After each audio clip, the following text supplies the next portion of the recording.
Hello everyone. Negotiating and influence. This is the topic for today's video. Today we'll talk about exactly what is an influence and how does it helps us in clinching the best of the deal of and make the most of the situation. Power. To understand influence, to understand negotiation, to understand everything, the crux, the fulcrum is power. Refers to the capacity that person A, has an influence on the behavior of person B so that B does something he or she would not do otherwise. So basically, it is the influences of A which either motivates person B to do as instructed by the person A, despite his willingness or unwillingness. So this is what power is all about it. The A's influence over B. Leadership and power. Leaders use power as a way to attain goals and objective. Power is the means of facilitating these achievements. So yes, we are talking about leadership and power out here.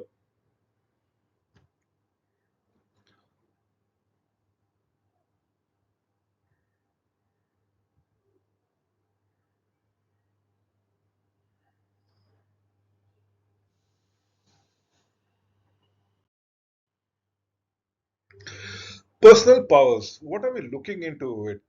Types of personal and positional power, as the case might be. So we have powers which is person specific, and we have powers which is position specific.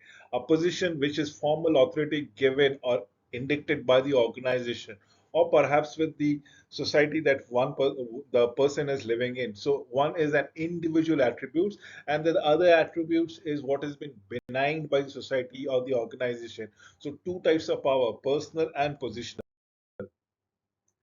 Talking about the basis of power, these are the things that you need to keep in your mind. One is a formal power, which can be coercive. Coercive is by force. Reward is like as a motivation. It's post event would be reward. Coercive might be pre event, where you have been instructed to do a certain thing, but reward is something which you have done, and because of it there is a motivational thing that has been given to you as a reward. It can be a consideration in the form of monetary or non-monetary things. Basis of power can be legitimate, that is benign by the society, benign by the organization. It's a positional power that we're talking about it. And information. Person with the requisite information, with the pertinent information, will always have a upper hand in any of the dealing. So yes, the basis of the power in the formal scenario, it would be coercive, reward, legitimate informations. Basis of power in terms of personal. Now, as a person, as an individual, how do you influence power? If you are an expert, let's say you are a surgeon of a medical board, you understand the anatomy of the human beings thoroughly. So you are an expert out there, right? So nobody is going to question you. It's an individual centric power. Referent, wherein immediately, as proficient a person might be. About a surgeon that I gave you an example, now this surgeon might have grown old and might have referred somebody else, somebody who is at present nobody, but because he's been referred as that, nobody as a person would attributes a lot of significance, importance. That is what the power is all about it in terms of referent. And yes, we are talking about charismatic power. Charismatic power is the power which the way an individual carries himself or herself, the way an individual displays his or her behavior, the way an individual conducts his or her operation, which automatically attracts the other person to be reverent. So these are the three personal attributes of obtaining power: expert, referent, and charismatic. Coercive powers, one reacts to this power out of fear. I said it's a negative energies, right? That results of negativity might occur if one failed to comply, and that's one thing which you need to go around here. Reward power. People comply with the wishes or directives of another because doing so produces positive result, positive energies, positive impact, and the people is motivated to do the things. Only just kind of a nod or a consent is required. So that's what the reward power is all about. It legitimate power represents the formal authority that is being used to control organizational resources. The authority which has been given, assigned, benign by society or the organization that a person is working for. Information power comes from the access or even to control over the information. If you have the reservoir of information, you will automatically be superior to the lesser individual who have got who doesn't have the requisite information. Perhaps you will be able to take right decision because of the availability of that abundant information that you have at your disposal. Expert power is used as as a wielded as a result of an expertise, special skills, knowledge. I gave you an example of a surgeon as an expert power. Referent power based on the identification of a person who has a desirable resources or personal traits, wherein I give you an example where the surgeon is referring another surgeon on his behalf, probably who is equally competent or probably is available to make the necessary changes. So this identification is the reference point. That which gives the power to the other individual with the desirable resources and thing. Then we have the charismatic power, extension of a referent power. Basically, yes, definitely stemming from an individual personality, the way an individual conducts himself, carries himself, communicates himself, is what we are talking in terms of interpersonal style. Experiment with powers. Let me give it to you things. Types of power, I again recollect for your understanding, are coercive power, reward power, legitimate power, information as a power, expert power, referent power, charismatic power. So these are seven types of power that we go around it. Now, what kind of situation that you can imbibe upon, or what kind of situation you face upon, what kind of situation that you usually deal upon. Let's say if you deal with a difficult formal situation, you will have different kind of attributes to handle it. Had it been an informal situation, you might behave in a different fashion. Leading a change initiative situations, this change initiative might be beneficial, might not be beneficial. People might be with you, people might go against the change. So, this you need to understand. Managing a small, intact work team, inspiring a company to improve, providing a company with consistency in product design and development, quickly pulling a new project team together, and doing performance appraisal then and there as and when on basis. So you need to experiment with power. When do you want to be using a coercive power? When should be a reward power? When should be a legitimate power? Does it have any referent power, expert power? When to utilize into different situations that has been given? Remember, personal power is never equal to positional power. Absolutely, they are different and they will remain different throughout. A person who might not be having enough personal power but might be in a position where he or she can control or distribute or allocate resources probably is might be differently viewed. Whereas a person who has individualistic power, as in personal power, when they have the appropriate position also, it is a synergy, a magic waiting to happen. But sadly, personal power is not equal to positional power. Power is the capacity or the potential to influence other, to exert influence. That is what we are talking around it. Personal power is based on expertise, special skills, personality traits, charisma, personal status, or credibility. Whereas positional powers are based on formal status, authority, formal control of resources, punishment or rewards, as the case might be. The general dependency postulate, what does this say? The greater the B is a person, A is a person, for your understanding. The greater B's dependency on A, the greater the power will A have over B. So if you are getting dependent, definitely you see a small baby, a small child will be completely dependent on his parents. But as the baby grows old, become adults, probably the dependency wavers off, it vanishes altogether. So during childhood, the child is completely dependent on the parents. But as they grow up, as they understand the intricacies of the world, how the world has been run away. Probably B goes to stand on its own. So during childhood, parents have complete power over the child. So what create dependency? Probably importance, scarcityness, are non-substitutable. It's the resources that you control. If the resources is very important, money as an example, if the resources is very scarce, probably what you're looking at, expert power, knowledge, probably non-substitutable, is something which is unique to your characteristic, unique to your brand, unique to yourself. It's what creates dependency. Let me get quote power and sexual harassment. Sexual harassment, remember, is not violence, is not erratic behavior. It is all to do with power.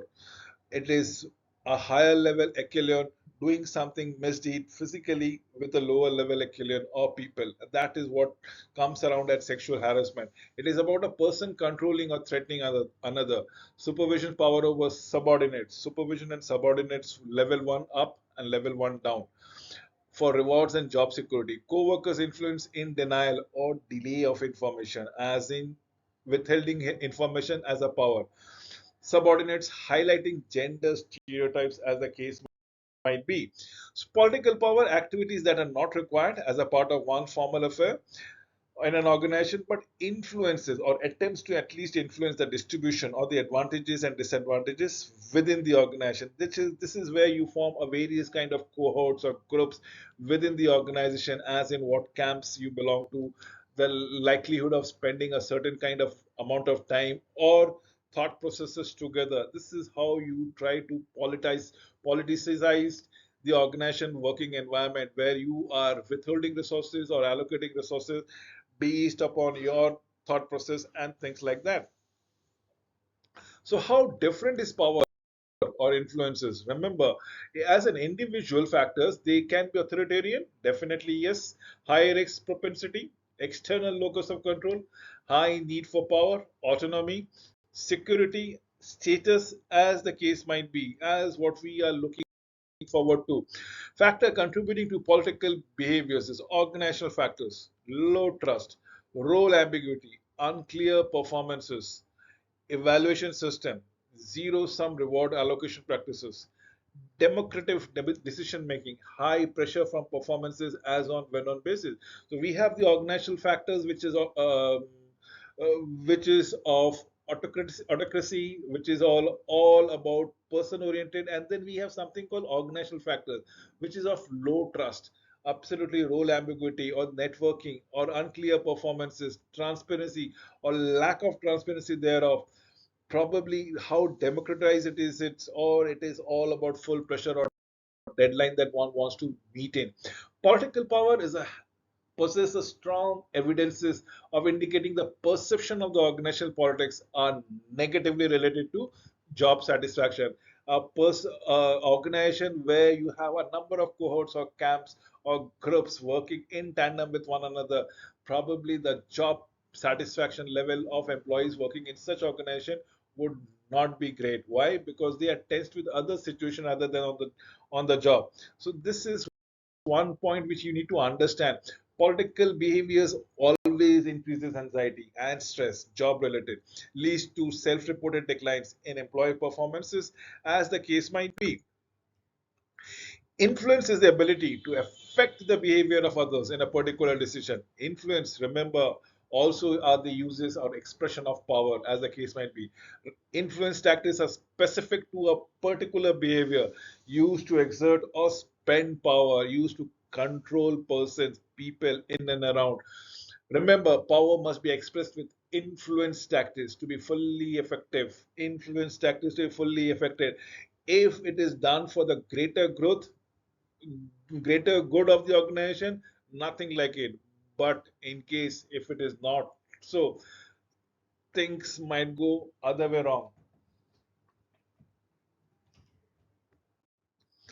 Influence tactics and potential outcomes. What are they? We are talking about commitment, compliance, resistance. Commitments is having a focused effort, complete effort to a particular goal. Compliance is absolutely moderate response with a minimal effort, not going elsewhere, not going anywhere altogether, doing the bare minimum so as to remain in the job or getting the work accomplished. Resistance is something where you don't work at all, where it is minimal. In fact, you like to sabotage by delaying the work altogether. So these are influence tactics of potential outcome that comes around it. So commitment, completely focused, compliance, just about whatever requirement is needed as in compliance. Resistance on the other hand might be desisting from compliance in the first place, forget about commitment altogether. In fact, you have delay tactics going around. So these are your influence tactics which keeps on working in an organization setup. Influence tactics, primary influence tactics are rational persuasion using logical arguments and factual evidences. Inspirational request or proposal that arouses person's enthusiasm. That is what is most important as on when on basis. And last but not the least would be consultation, seeking participation and support very often than not. So yes, the primary influences is rational persuasion, inspirational appeal, consultation, as the case might be. Secondary influences tactics would be completely different. It will all involve ingratiations. Ingratiations is having a superfluous friendly atmosphere, probably ensuring that everybody is having on the right term. You never know what the undercurrent is all about it. Personal appeal to the feeling of loyalty, friendship, flattery if you want to go out. Exchanging is all about favors, sharing benefits, establishing reciprocity, as the case might be. Second influences tactics is coalition tactics, wherein you work as a team and seeking aid and supporting each other to persuade. Legitimating tactics, claiming authority and consistency with organizational policies. Pressure, demanding and threatening, and persistence, as the case might be. Influence tactics, primary influence tactics, rational persuasion, inspirational appeals, consultation, as the case might be. So you have these primary things: rational persuasion, talking it out, logically finding reason, common grounds where you can actually flourish. Inspirational appeals, as in what it benefits, who it benefits, and how does it become the greater good of the community. Consultation is something which we could keep on talking. The channel of communication is open. Secondary influence tactics are ingratiations, personal appeals, exchanges, coalition tactics, legitimating tactics, and pressure as an influence thing. So we need to understand, we need to persuade, we need to flatter, we need to have an ambiences, create an ambiences which automatically forces other individuals, other stakeholders to come to your point of view and get things done. Be it ingratiations where the flattery is around it, be it personal appeals, be about your own commitment, exchanging, having benefiting others, and so on and so forth. Let us talk about negotiation, process in which two people or two parties exchange goods or perhaps services and attempt to agree at a particular rate of consideration or exchange. That is what is important. Let me give it to the bargaining characteristics since we are talking about negotiations. Now, you have bargaining characteristic in terms of distributive bargaining and integrative bargaining. The parameters of if there is a resources, distributing bargaining, everybody gets equal amount. Integrative bargaining, it can be variable depending who has the most important things to do around it, without whom the resources need not be divided equally, but as on when on basis the requirement arises. So these are integrative bargaining. Primary motivation, it is absolutely in distributive bargaining is one party winning, the other party losing. But in integrative bargaining, probably everybody would love to win and nobody loses any of the positions. Primary interest opposed to each other's as far as distributing bargaining is all about, because everybody will have opposing point of view in distributing bargaining. In integrative bargaining, it can be convergent or perhaps congruent, if not convergent. Convergent is where everybody comes to a point. Let me slow it to a point. Everybody comes to a point. This is convergent. Whereas congruent, if not everybody coming to a point, but they probably are running on parallel with one another. And that is what is meant out here. So this needs to be understood. We have distributive bargaining, which is negotiation, as in who gets what as in fixed share of thing. You look the pie. This wonderful lady has got 50%. The gentleman, other girl has got approximately 25% each. Integrative bargaining operates on the assumption that one or more settlement is possible. Everybody is going to win on in a win-win situation. I might have the pie altogether to myself, but tomorrow it is your turn, and you will have the pie all for yourself. Instead of dividing 50% today and 50% tomorrow, why not we come up with a solution that becomes win-win for every one of us? Getting to say yes is principle-centered negotiation.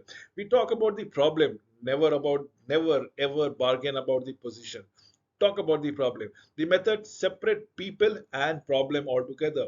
So don't involve people. If you involve people, ego creeps in. Let us talk about the problem. There are people involved into it, but let us understand these are only actors to the problem. If we can dissect the problem, automatically there are no egos will be hurt and people will understand. Focus on the interest, not on the passion or position. Invent option for mutual gain, as in everybody should win something or the other. Insist on using objective criteria. Yes, but what is most powerful is Bhatna. Bhatna is nothing but best alternative to negotiated agreement. Best, again I repeat, best alternative to negotiated agreement. So what is a Bhatna? What if they won't play? Negotiation jujitsu. What if is the dirty tricks that we are looking into it? Issues in negotiation, decision making biases, role of personality traits, effect of gender, cultural influences on negotiating style, as the case might be. We have decision making biasness, irrational escalation of commitment, mythical fixed pie, anchoring and adjustment, framing negotiation, availability of information, winner's curse, and overconfidence. Now, this is where decision goes wrong. These are the these are the reason why you make certain decisions which might not take everything into consideration. It's your overconfidence. It's understandably the mythical fixed pie that everybody should get equal quota, probably anchoring or adjustment, having this preformed notion preformed notion about the situation, as somebody is a victim and somebody is actually a probably headhunting or probably escalating or exploiting it. So framing negotiation from a particular angle, viewing it from a particular angle, having information or perhaps not having any information, these are decision making biases that comes around it. Role of personality traits. Evidence showed no significant direct effects happens ever. You should always concentrate only on the issues, the situational factors in each bargaining episode. Now, not your opponent, probably his or her character is what we should be working on to you. Concentrate not on your opponent or his or her characters, but the problem. Concentrate on the issues, concentrate on the situational factors, and never on the individual actors who are involved into it. Gender differentiations in negotiation. Men have been found to be a better negotiator than women folks. Women have unduly penalized them by failing to engage in negotiation when such action would be in their best interest. Probably they might bring in other dynamics which doesn't befit the situation at all. As a result, men are a better negotiator. Cultural differences in negotiation, cultural conflicts comes around it on a large scale. The amount and the type of preparation for bargaining, the relative emphasis on the task versus interpersonal relationship, the tactics used, where the negotiation should be conducted, as the case might be, depends on the culture. It can happen at your venue, it can happen the other opponent party's venue, it can happen on a neutral venue. What kind of influences, what kind of culture is required, how what are the norms in a particular culture, particular tribes, the interpersonal skills that needs to be understood. These are things that should be noted down. So managing conflict, probably the best five methods of managing conflict is competition, collaboration, avoidance, accommodation, and compromise. Competition, you win or you lose. I win or I lose. Either you win or I win. But both of us cannot win. Collaboration is also let us you win sometimes, I win sometimes. The best method. win-win situation altogether. Avoidance, neither do you win, nor that I will let myself lose. So let us walk away around it. Accommodation is probably sometimes you win and sometimes I win. Not all the points are in your favor, not all the points are in my favor. Compromise for the greater good, for the greater good, bigger objective. At times a party might just relent in, and that is what compromise is all about it. Improve negotiation skills is research your opponent. Begin with a positive overtures. Have a proper warm decorum. Address the problem and never the personalities. Pay as little attention to the initial offer. The initial offers are always rotten. Emphasize win-win solution. Create open and interesting climate and situation. So you need to do this to improve your negotiation skills, your negotiation and your influence skills. Research your opponent, begin on a positive overtures, address the problem, never the personalities, pay little attention to the initial offer, emphasize win-win situation, and create open and trusting climate. With this, I come to an end of this presentation. Thank you for watching this video till the very end.